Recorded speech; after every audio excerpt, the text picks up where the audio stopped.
Hello friends, स्वागत है dear आप सभी का आपके अपने YouTube channel English with Ranjan sir पे। डियर, जैसा आपने देख लिया कि आज हम क्या सीखने वाले हैं। ये टेंस का कॉम्प्लीमेंट्री नहीं सप्लीमेंट्री है। डियर, अगर इसके बिना टेंस पूरा होगा ही नहीं। अगर हमने टेंस सीखा है तो सीक्वेंस ऑफ टेंस जानना जरूरी है। तो डियर, आज की वीडियो में हम सीक्वेंस ऑफ टेंस को डिटेल में सीखेंगे। डियर, क्या आप एसएससी की तैयारी कर रहे हैं? यदि हाँ, तो क्यों ना आप अपनी तैयारी अनअकैडमी के साथ कंटिन्यू करें, और वो भी मेरे साथ। डियर, मैं ऐसा इसलिए कह रहा हूं कि डियर, अकेले पढ़ना ऐसे लग रहा है जैसे हवा में हम तीर चला रहे हैं।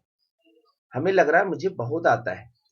तो डियर, यहां पर सेल्फ असेसमेंट की बहुत जरूरत है कि अगर आप अपनी तैयारी कर रहे हैं तो आप कितना सीख रहे हैं, अपने आप को किस लेवल पे रख रहे हैं, और अगर वो लेवल अचीव कर पा रहे हैं या नहीं कर पा रहे हैं, ये जानना बेहद जरूरी है।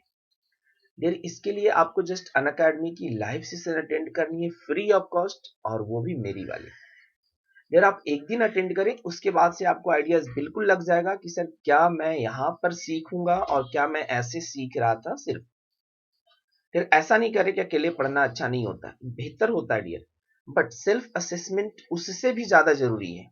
सो सेल्फ असेसमेंट के लिए आप मेरे साथ प्रैक्टिस सेशन में ज्वाइन कर सकते हैं। जस्ट डियर, आपको 8 बजे मेरी पहली क्लास मिलेगी, जल्दी से जुड़ जाइए।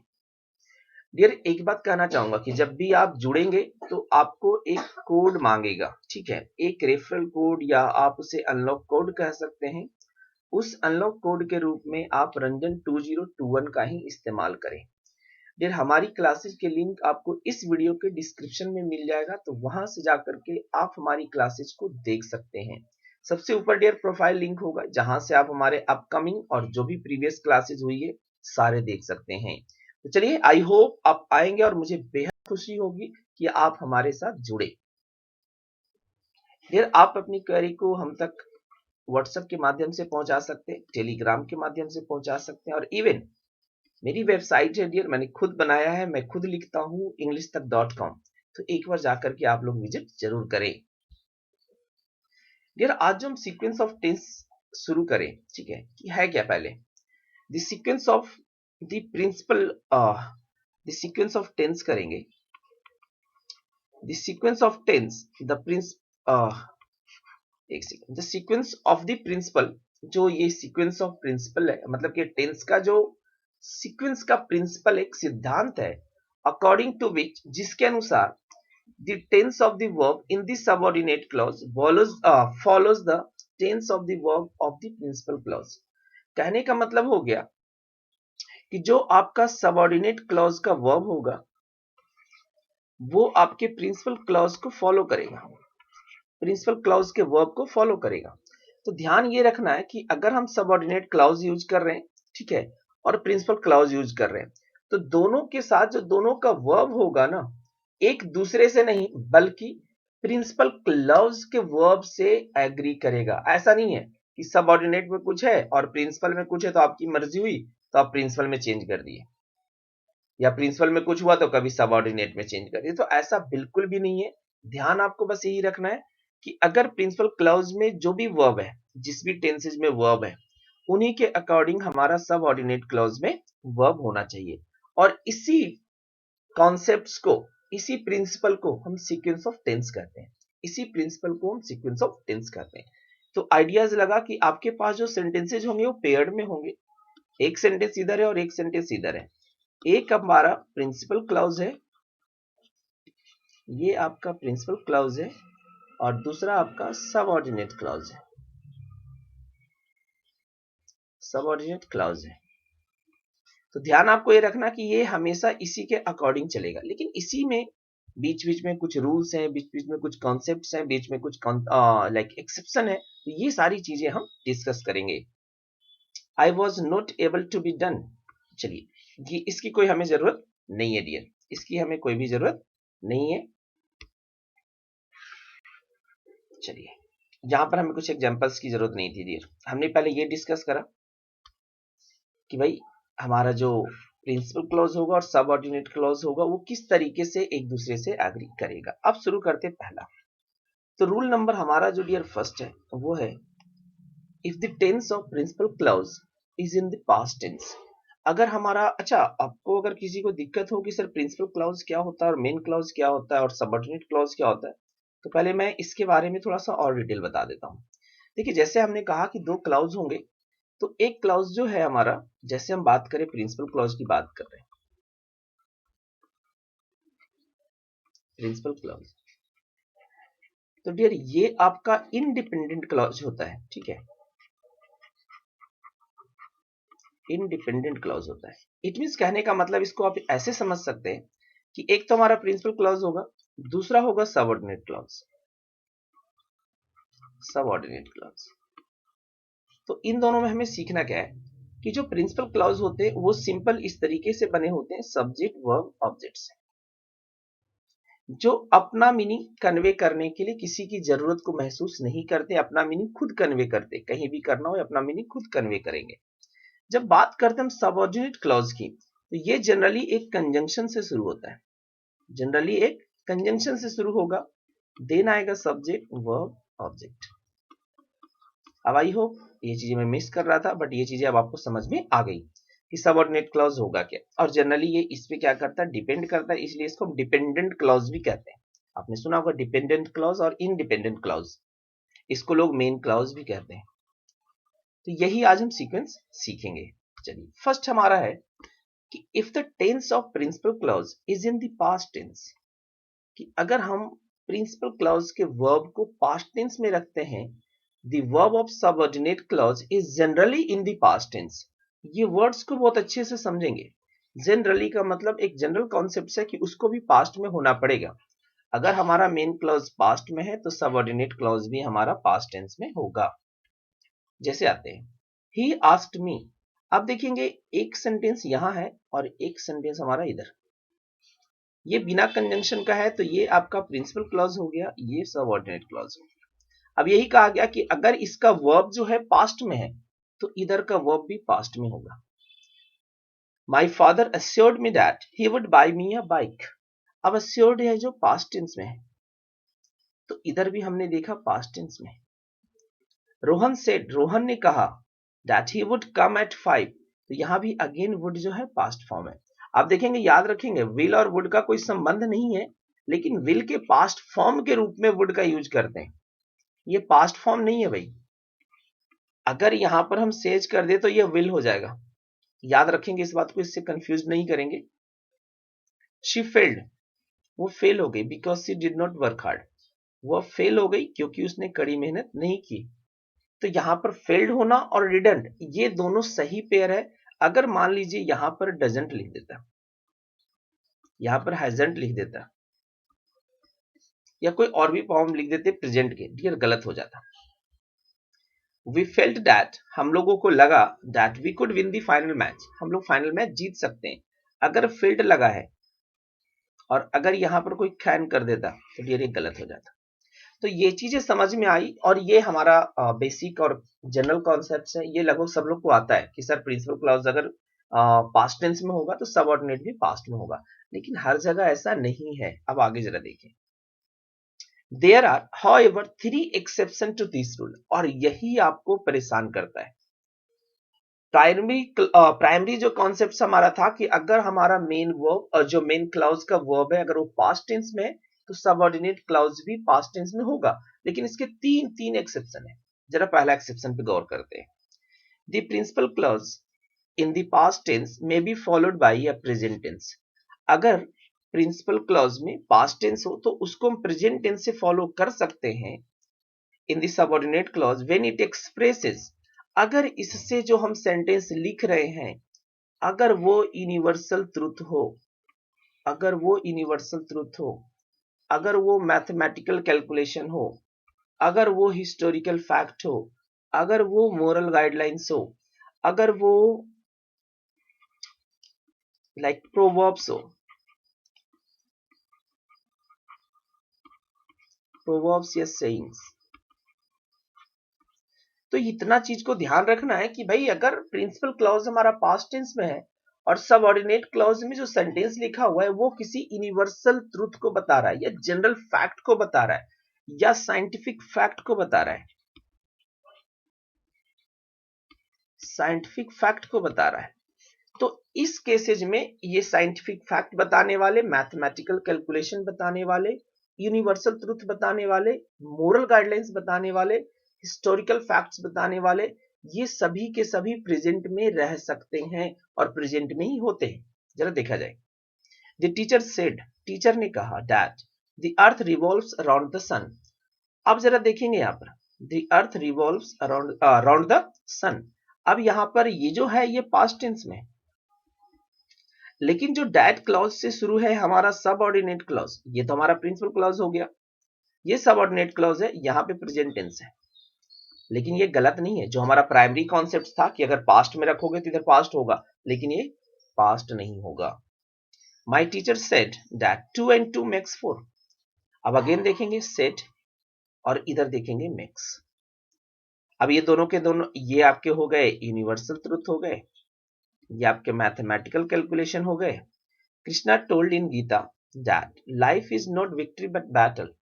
अब देखेंगे इज, टोल्ड पास्ट में है, और ये तो एक मोरल गाइडलाइंस हो गया, आप कह सकते हो, या हिस्टोरिकल फैक्ट कह सकते हो। The saint said that man is mortal, ये एक जनरल कॉन्सेप्ट हमारा, जनरल ट्रुथ जिसको आप बोल सकते हो। तो हम यहाँ पर देख रहे हैं कि ये पास्ट टेंस में स्टिल जो दूसरा वाला क्लाउज है हमारा, सबऑर्डिनेट क्लाउज है, वो हमारा प्रेजेंट टेंस में है। We learn at school that the truth always trumps. मतलब जो हम लोगों ने स्कूल में सीखा है कि जो सच्चाई होती है वो हमेशा जीतती है। तो आई होप कि इतना दूर से हमें ये चीजें समझ में तो कम से कम आ गई कि भाई अगर प्रिंसिपल क्लॉज हमारा पास्ट टेंस में है तो सबऑर्डिनेट क्लॉज प्रेजेंट में हो सकता है, हो सकता है अगर उससे universal truth, general truth, scientific fact, universal truth, mathematical calculation, ये सारी चीजें आपको आ रही हो। अब मैं बस ये कहना चाहूंगा कि इसके बाद ही टेंस आपका कंप्लीट होता है। बार बार मैं शुरू में इसलिए बोला कि इसके बिना टेंस कंप्लीट है नहीं। अगर हम टेंस पढ़ लिए और ये हमने नहीं पढ़ा तो बिल्कुल ये गलत हो जाएगा, बिल्कुल ये गलत हो जाएगा। चलिए आगे बढ़ते हैं dear. Exception number 2, the tense of subordinate clause may be of any tenses if it contains. अब देखिए क्या रहा है कि किसी भी टेंस में हो सकता है। अब तो उधर था कि प्रेजेंट में हो सकता है, लेकिन अब अगला जो एक्सेप्शन है वो कह रहा किसी भी टेंस में आप रख दो, इफ इट कंटेन्स, अगर इसमें adverb clause of place, adverb clause of reason, adverb clause of comparison हो, even if the principal clause remains in the past tense. अगर इसका जो प्रिंसिपल क्लॉज है वो पास्ट में रहे, समझेंगे। अगेन कह रहा है कि प्रिंसिपल क्लॉज जो है ये पास्ट टेंस में हो, लेकिन इस बार जो सबऑर्डिनेट क्लॉज बन रहा है इसमें क्या आ जाए, adverb clause of place, adverb clause of reason, adverb clause of comparison. अगर ये आ रहे हैं डियर, तो अब आपको ये तो थोड़ा सा जानना पड़ेगा कि सर ये एडवर्ब क्लॉज ऑफ प्लेस क्या होता है, एडवर्ब क्लॉज ऑफ रीजन क्या होता है, एडवर्ब क्लॉज ऑफ कंपैरिजन क्या होता है। सिंपल छोटा सा लॉजिक से बता दूंगा डियर, काफी डिटेल जाने की आपको जरूरत नहीं है अगर आपने नहीं पढ़ा है। सिंपल देखेंगे, क्लॉज का मतलब क्या है कि एक तो हमारा कंजंक्शन हो रहा है, ये चीज हम जान रहे हैं, कनेक्टर बोल सकते हैं, कंजंक्शन बोल सकते हैं। साथ ही साथ आपको ध्यान में ये रखना है कि एक सब्जेक्ट हो, वर्ब हो, ऑब्जेक्ट हो। जो प्लेस को बताए तो एडवर्ब क्लॉज ऑफ प्लेस हो जाएगा, जो रीजन को बताए एडवर्ब क्लॉज ऑफ रीजन हो जाएगा, जो कंपैरिजन को बताए एडवर्ब क्लॉज ऑफ कंपैरिजन हो जाएगा। तो आसानी से इसको समझा जा सकता है, इतना डिटेल जाने की जरूरत आपको नहीं है। तो यहाँ पे हमने क्या सीखा कि अगर प्रिंसिपल क्लॉज पास्ट टेंस में है और सबऑर्डिनेट क्लॉज में place, adverb clause of place, adverb clause of reason, adverb clause of comparison हो, तो वो किसी भी टेंसेज में हो सकता है। उसका टेंस फिक्स्ड नहीं है कि पास्ट में ही होगा, वो पास्ट भी हो सकता है, वो प्रेजेंट भी हो सकता है, वो फ्यूचर भी हो सकता है। जरा देखा जाए examples. He went to Delhi, he went to Delhi where his father works. वह दिल्ली गया, ठीक है, जहां उसके पिताजी रहते हैं, जहां उसके पिताजी काम करते हैं, ठीक है। ही वॉन्टेड टू लीव, ऐसे इस एग्जाम्पल्स को मैं इरेज करना चाहूंगा क्योंकि इस एग्जाम्पल्स को हम आगे भी देखेंगे, ठीक है। इस एग्जाम्पल्स को मैं आगे दिखाऊंगा आपको। एक सेकेंड,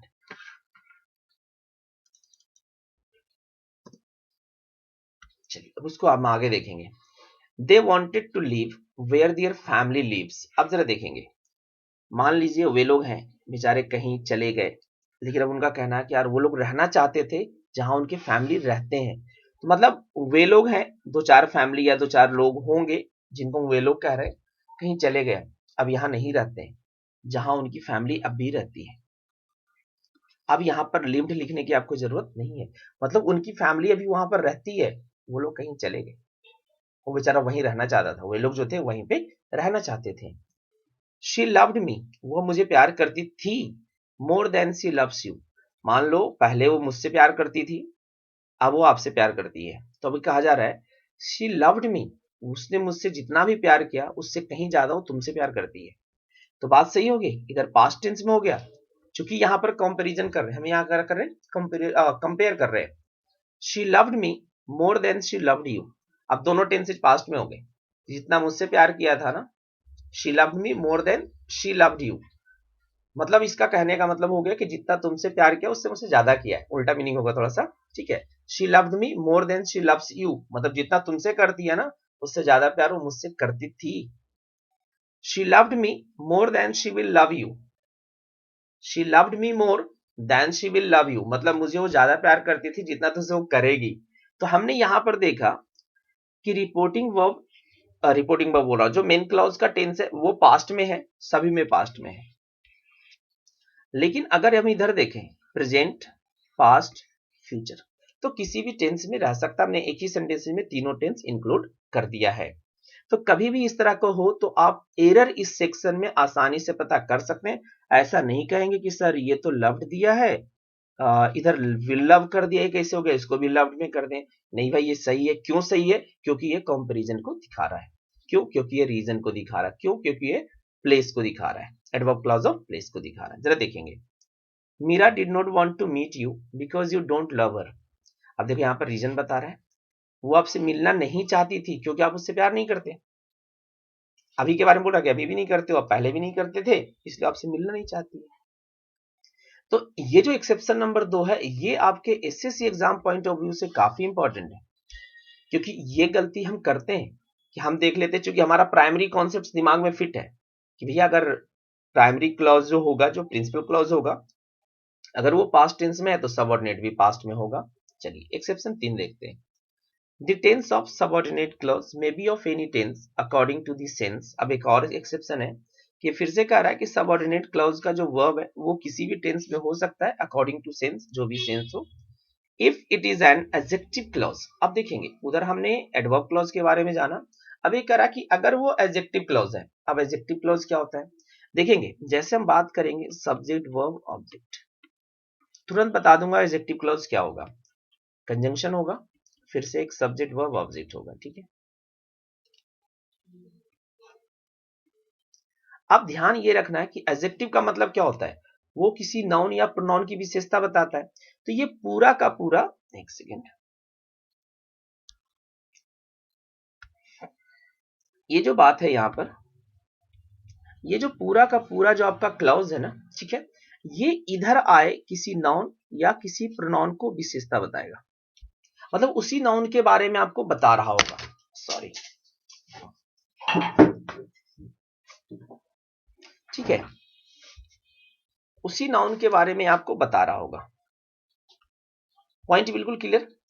अगर हम बात कर रहे हैं सबऑर्डिनेट क्लॉज की और उसको कह रहे हैं कि वो एडजेक्टिव क्लॉज है, तो इसका मतलब है कि जो प्राइमरी क्लॉज है ना, उसमें कोई नाउन प्रोनाउन आया होगा, उसके बारे में वो विशेषता बता रहा हूं। तो जनरली नाउन के बारे में आपको विशेषता बताएगा। देखिए जरा, I wanted to visit the place, मैं उस प्लेस को घूमना चाहता था, वेयर शी लिव्स।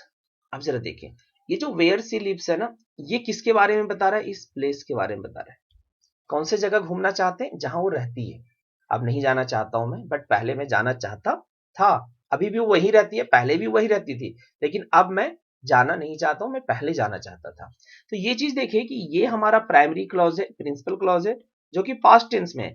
लेकिन ये लिव्स यहाँ पर सही हो गया। अगर ये सही हो गया, क्यों? क्योंकि इस जो प्राइमरी क्लॉज में, जो प्रिंसिपल क्लॉज में प्लेस आया उसके बारे में बता रहा है, और ये हो गया हमारा adjective clause. Point clear? We check the hotel, हम लोगों ने उस होटल को चेक किया। वेयर शी विल स्टे, जहां वो रहेगी। मान लो कोई आने वाले, अब हम जाकर के पहले चेक कर ली कि भाई किस तरह का होटल है।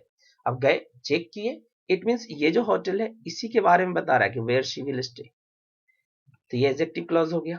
एडजेक्टिव क्लॉज भी साथ साथ सीख लिए, कॉम्प्लीमेंट्री हो गया यहाँ पे। I visited the place where we first met each other. अब देखें, अब दोनों पास्ट में भी हो गया, कोई दिक्कत नहीं है। हम लोगों ने उस आई विजिटेड द प्लेस, हम उस जगह को घूमे, where we first met each other, जहां हम लोग एक पहली बार मिले थे, एक दूसरे से मिले थे। The police caught the man who steels bikes, police ने उस इंसान को पकड़ा, उस आदमी को पकड़ा है जो बाइक चुराता है। अगेन देख रहे हैं हम यहाँ पर, मतलब ये इसकी हैबिट है। अब ये जो हु स्टील्स बाइक है, ये क्या कर रहा है? इस मैन के बारे में बता रहा है। तो एडजेक्टिव क्लॉज, आई होप कि आप लोगों ने सीख लिया होगा कि एडजेक्टिव क्लॉज क्या होता है। We saw a man who has two heads, हम लोगों ने एक आदमी देखा जिसके दो सर थे, या दो सर हैं, मतलब पहले भी अभी भी है उसका दो सर, ठीक है। तो ये चीजें समझ में आएगी, इस मैन के लिए आया है। तो यहां से एक्सेप्शन नंबर 3 आपको बता दिया कि भाई अगर एडजेक्टिव क्लॉज है तो प्रिंसिपल क्लॉज के पास्ट में होने के बावजूद वो किसी भी टेंस में रह सकता है। अब ये हमारा दूसरा है रूल, ठीक है। पहला रूल हमने एक पढ़ा, उसके 3 एक्सेप्शन पढ़े। If the tense of principal clause is in the present और फ्यूचर टेंस, अब देखिए, और ये सारा का सारा जो है वो लास्ट में मैं बताऊंगा आपको। प्रेजेंट और future tense, the verb of the subordinate clause may be of any tenses according to sense.